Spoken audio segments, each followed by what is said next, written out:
When I was a kid, I kind of prided myself on being a young kid who lived, with my head in the clouds and just always wanted to play and have a good time and goof around. And as I entered elementary school and as I started to get a little bit older, other people made it very clear to me that that's not how you're supposed to lead your life. I was told that, I needed to focus more. I was told that I needed to study more, that I needed to get better at sports, that I needed to dress differently, that I needed to talk differently. There was all of these things that I was supposed to do so that I could be the right person. And so as I started doing things that went against who I truly was, I started to get angry. And when I was younger in elementary school and middle school, that anger and frustration eventually became a very powerful tool for me. It allowed me to keep people away, and it also allowed me to protect myself.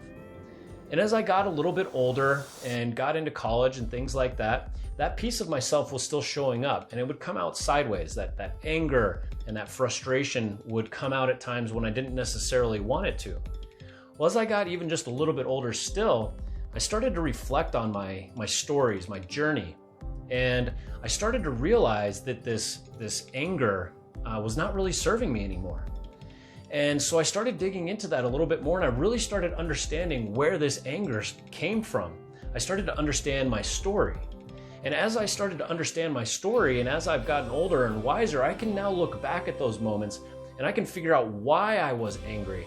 And so now, today, I can choose when I want to leverage my anger because it serves me well, and I can choose when to just let my anger kind of chill on the side.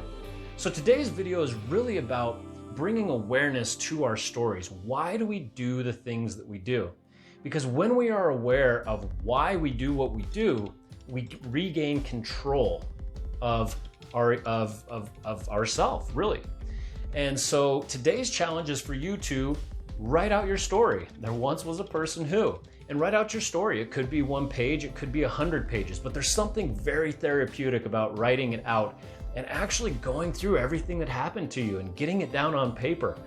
And it creates an understanding. And like I said, when we have that understanding of why we do the things that we do, we can then decide, I need anger right now, or I need to just kind of let loose a little bit, or I need to just chill out a little bit, and we get to choose.